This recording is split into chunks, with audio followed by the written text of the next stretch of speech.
Itiyoophiyaan har'a ilmaan Oromootiin dhidhima godhaa jirtu akkuma beekamu gootichi maaraatoonii Abbabaa Biqilaa malee Hayilee namni dhaqqabu yoo Qananiisaa malee jedhe leencichi darroo roobee Ayyalaa Nugusee kabajamtoota hordoftoota keenya Itiyoophiyaa Oromoon dhidhimtuuf eenyutu maqaa Itiyoophiyaa jedhu kana silaa har'a dhiiga nu dhuguu qabdimo mataa gubbatti Oromoo baachuun isiirra ture dhuguma tuni Itiyoophiyaadha har'a addunyaa gubbatti gama hundaanuu shoora kan taasisan ilmaan Oromooti Xaaliyaanii lola Adawaa irraa kaasee garuu kan lola Adawaa caalu Oromoo irratti banee duguugaa jiruu fi kanneen isaaniif seenaa gaarii hojjetanii maqaa isaanii ristoota ol fuudhan kana garuu guyyaa tokko siidaan dhaabatee fi jira qophii kiyyarraa keessatti seenaa Abbabaa Biqilaa goota cimaa seenaa addunyaa keessatti miila duwwaan fiiguudhaan faranjii gombobseen isinii dhiyeessa ani Soof Margadaatiin afaan bu'a.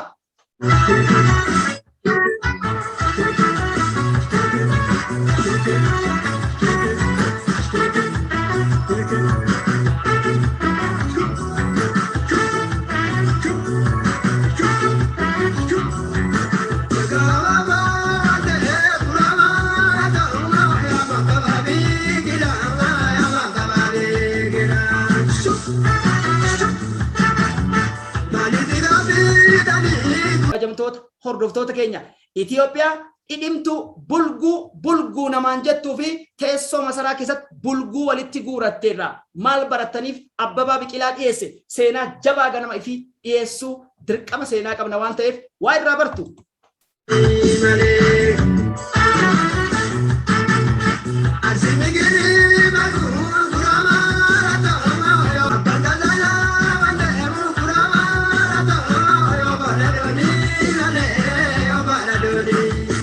Kabajamtoota hordoftoota keenya Itiyoophiyaan yeroo jalqabaa fi Olompikii addunyaatti Shaambab Abbabaa Biqilaa seenaa agarsiisanii addunyaarraa sadarkaa 22ffaa baate Olompikii kana irratti kan injifate gootni Oromoodha Abbabaa Biqilaa biyyoonitti salphattu gooticha seenaa addaa qabu kan Itiyoophiyaa biyya jedhamtu biyya bineentii fi bulguutti jettee nama qeeqxuufitti nurashantu keessatti ilmaan Oromoo ganamumarraa kabajaa dhabuu Oromummaa keenyaatiif falli malli karaan kalabbaa malli ka'abbaa duruu qeerransa qalqalloo keessatti deemamaa kame nafaana bu'a.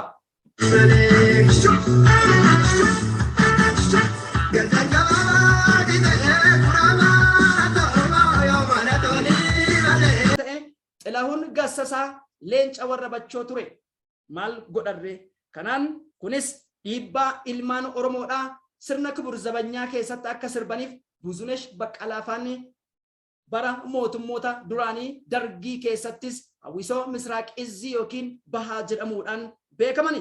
Shaambal Abbabaa Biqilaan walumaa galatti 1960 Olompikii Room irratti jechuudha.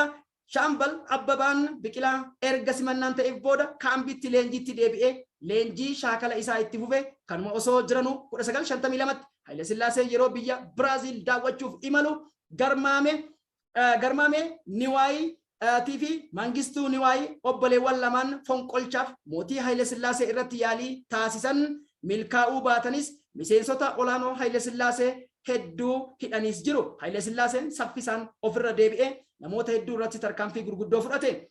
Garmaame Niwaayiif Mangistuun jechuudha. Egaa du'atu laatameef ture homaa waraanaa gargaaraa fi namoonni shakkaman hedduun mana hidhaatti guurraman. Shaambal Abbabaa Biqilaan kibur zabanyaa keessa waan jiruuf shakkamee carraa mana hidhaa galuu isa qaqqabe. Hubadhaa. Kana qofa osoo hin taane jechuudha Itiyoophiyaan bulguudha yoo jennu nama warqii fidee miila duwwaa isii fiige shakkiteet hidhaa keessa buusti. Kanaaf turtii booda gartuun hundi isaan sakatta'anii Shaambal Abbabaan hojii sana keessatti jechuudha akka hin hirmaatin waan ta'eef bilisa ba'ee yeroo kana booda amma dandeettii isaa shaakala cimsachaa dhufe biyyoota adda addaa irrattis dorgommii hirmaachuu itti fufe waggaa 4ffaa Olompika Roomitti ammas 1964 akka lakkoofsa warra faranjiitti Jaapaan imaluudhaan magaalaa Tokyo irratti yeroo lammaffaaf Shaambal Abbabaa Biqilaan maaraatoonii sa'aatii 2 daqiiqaa 12 maayikiroo sekondii lamatti xumuruun riikardi isaa biyya Xaaliyaan Rooma irratti qabu cabsee addunyaan waaw jetteetiin ajaa'ibde. Shaambal Abbabaa Biqilaa. Shaambal Abbabaa Biqilaa nama ajaa'ibaati. Yaa ilmaan Oromoodha. Kana qofa osoo hin ta'in Shaambal Abbabaa Biqilaa waan qe'ee isaa eessa namni kuni akkamitti konyaa Oromiyaa kam keessatti Oromiyaa tamtu nu gumaache jettaniis tarii gaaffii keessan ta'uu danda'a. Gootota akkanaa kana kan kaleessaatuu nyaatanii kanarraa maal hayyan waan jettaniif waa irraa barattan jedheeti. Kanan ani isiniif dhiyeesse hamma xumuratti nafaana taatu jedheetiin abdadha. Kabajamtoota qaqqaalii ilmaan Oromoo jaalalli kabajni ulfinni isin bira haa jiraatu. Maarree isinis bakka jirtanitti jechuudha naamusa keenyaan tokkummaa keenyaan waraana keenya cinaa ni dhaabbanna jedheetiin yaada. Akkuma isinin jedhe sagantaan kiyya akkuma itti fufeetti jira. Mee Ayyalaa Nuguseetiin bohaarree walitti deebina.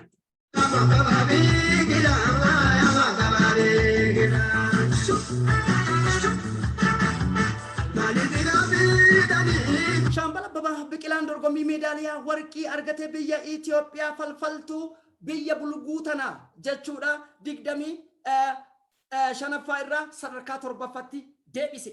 Shaambal Abbabaan fiigicha maraatoonii qofa osoo hin taane fiigicha kiloomeetira adda addaa yeroo adda addaatti biyyoota akka Spain, Belgium, German, Japan, Korea, Kibbaaf kanneen kana fakkaatan fiigee dorgommiiwwan hedduus mo'ate. Yeroo Room irratti fiigee lakkoofsa 11 Tokyo irratti ammoo lakkoofsa 17 uffatee ture. Bara 1968 akka lakkoofsa warra Faranjiitti yeroo sadaffaaf maaraatoonii olompikii 16 fiiguuf gara Moskoo magaalaa Mexico City jechuudha imalee fiigicha akka eegalaniin Shaambal Abbabaan fuulduratti aanee sadarkaa lammaffaarra ture. Haa ta'u malee kiiloomeetirii 15 akka fiigeen miilli isaa jalaawwan miliqeef addaan kutee bahuuf dirqamee yeroo kana jechuudha maammoo yeroo kana addaan kutee bahu waan dirqameef suuta jedhee maammoo Waldeetti hiiqee biyya keenya hin salphisini maqaa keenya hin balleessiniiti angafamtee jecha jedhu qofa dubbatee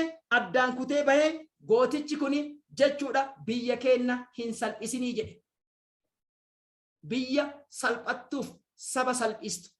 Abbabaan egaa addunyaa irraa eega beekame jechuudha seenaa addaa kana keessatti waan godhu keessaa maammoo Waldee ammoo 1968tti mo'achuudhaan maqaa biyya sanii kan Abbabaan itti hime ani miilli kiyya na meelatee jira jedheen sana tokkoffaa baaseetiin seenaa keessatti waan addaa hojjete. Irratti illee kanafeef addunyaa illee biyya Itoophiyaa atileetii irratti kan yaadattu Shaambal Abbabaa Biqilaadhaan riikabdiin isaa gammatti namni cabsu hin argamne. Abbabaa Biqilaatiin yoo diqqaate Itoophiyaan waggaarraa waggaatti maratoonii ol aanaa addunyaadhaa jechuudha qarshii doolaara miiliyoona 2.5 namni riikabdii san cabse hagammatti Itoophiyaan ittiin nyaachaa jirti. Maatii Abbabaatiif hundeen Abbabaa eessa jettee yookiin qeen Oromoo Abbabaa itti dhalate quba qabdi.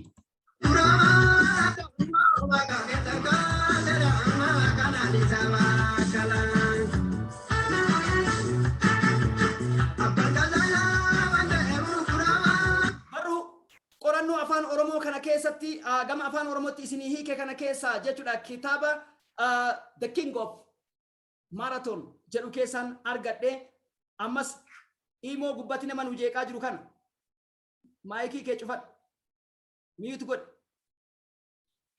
itti naa hima yoo dhageessan obboleettii teenya miyuutu godhe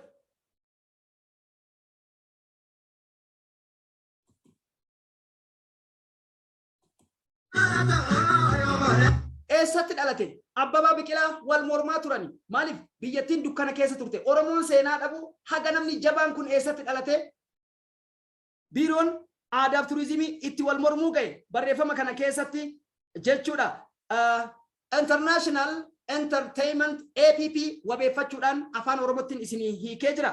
Kunis yoo ibsani Abbabaa Biqilaa 1932 hanga 1973tti jechuudha Giriyoon calendar yookiin akka lakkoofsa warra Abashaat Ethiopian track and film athlete who won two Olympic gold medals in the marathon.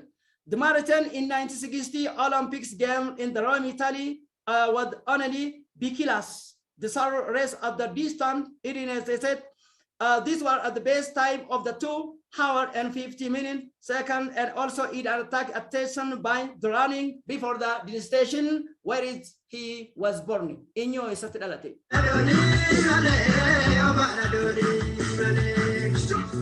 Biyya misooma dhiiga ilmaan Oromoo dhangalaasuun godhatte kana inni daandii adda addaa shanoo keessa hanga abbichuu jaajootti jirus hojjisiisee haala kanaan sochii adda addaa osoo jiru Abbabaan 1961 kan hin yaadamne isa mudate gootichi saba gootaa addunyaa irratti maqaa biyyaa ol kaase Shambal Abbabaa Biqilaan miidhama cimaatu isa mudate qaamni isaa guutuun sochiin ala ta'ee akka ta'eenis gootichi miidhamee laa miidhaa keessa seenee haa ta'uuti dhaqaniitiin wanti inni ta'e maali jedhan addunyaa jalaa dhoksani. Garuu Abbabaa Biqilaan gaafa lammaffaa ammas sirna kibir zabanyaa keessaa ol guddisuu jiran keessatti daandii kana tolchuun wal qabsiiseetiin haleellaan cimaan irratti geeffame.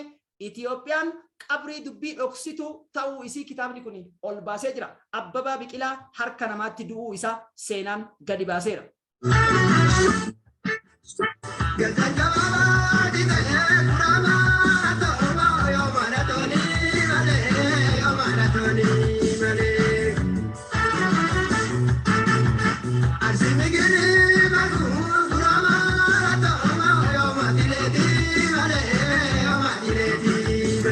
Akka uffata ofirraa baasanii olmatti uwwisan caalchisanii Itiyoophiyaa maqaa Oromootiin waamsisaniit garuu dhidhimaaf seenaa dafqa namaa dachee jalatti awwaalanii Abbabaa Biqilaa seenaa kee alagaan silaafuu dhugaa hin galchitu dhaloonni si booda jiru siidaa siif hin dhaabini moo situ naa dhaabaa jedheeti hin dhaamatini.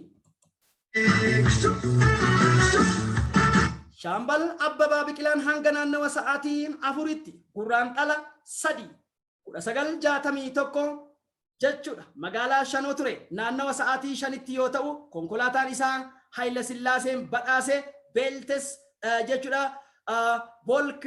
Volkswagen jedhamtu niin gara Finfinneetti galuuf ka'ee gara Dabra Birhaaniin dhufee ture. Yeroo kana karaa gubbaarratti namni diina isaa ta'e kun konkolaataan ibsaa guddaa irratti ibsee akka hin sochoone dhoorkee Shambal Abbabaan aaree konkolaataa keessaa gadi bu'ee yeroo loluuf jedhu jarri waraanaa baay'ifatanii waan dhufaniif Shambal Abbabaa Biqilaa rukutanii buruksanii summii qaama namaa laamsheessu lilmoodhaan waraananii of wallaalchisanii konkolaataan akka konkolaataa biraa walitti bu'es fakkeessanii fuuldura konkolaataa isaa cabsanii walakkaa qaama isaa ol konkolaataa keessa mul'ii ammoo ol baasaniitiin kaa'anii. Yaa carraa Itiyoophiyaa yaa carraa bulguu Abiyyi Ahmad wajjin nu nyaachaa jirtu.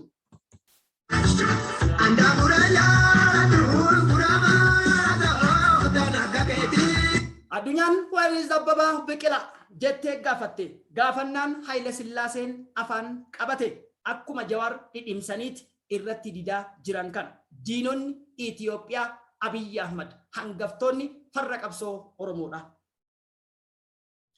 Kashlabboota waliin Abbabaan akka waan mataa wal buruksee fakkeessuudhaan kashlabbeetu konkolaataa itti buuse kana qorachaa jirra jechuudhaan yoo haasa'ani egaa warri dhimmiyyee Itiyoophiyaa akkuma beekamu ilmaan Oromoo kaabatti loluudhaaf osoo hin taane kaabatti jumlaan duuba rasaasaan fixuudhaaf ergan.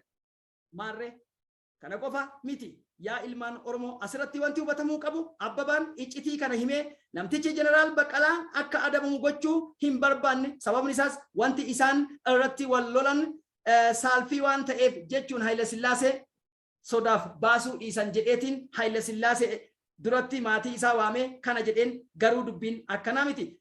Addee Xilaayee Biqilaatti obboleettii isaatti as baasee hime akkasumas Xiggee Biqilaa fi Simee Biqilaatu nutti hime jechuudhaan olola maatii isaatiin afaan faajjii gochuun hawaasa biyyattiitiif raadiyoodhaan himame. የኢትዮጵያ ሬዲዮ ነው ጀደን የኢትዮጵያ ሬዲዮ ሳይሆን የኢትዮጵያ ቡልጎች ሬዲዮ ጀናን Sagal jaatamishan dhibee sammuu jechuudha cerebellumii the hemorrhage jedhamuun konkolaataa sanaan wal qabatee addunyaa kanarraa boqate jedhu dhaabbanni atileetiksii addunyaa garuu dubbiin akkasii miti. Kanaan wal qabsiisee seenaa keessatti godaannisa ta'ee maqaa istaadiyoomii waan tokko moggaasaniin alatti jeneraal Taaddee Birruutu siidaa dhugaa argate moo keessi isaa kaartooniidha. Oromoo keessatti warqii haa ta'u malee guyyaan ni dhufa.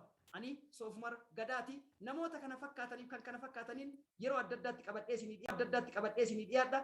Jaalalli kabajni ulfina rabbii isin bira haa jiraatu. Gargaaraan utubaa isiniin jechuu barbaada. Yaada qabdanis nu barreessaa. Ulfaadhaa kabajamaa.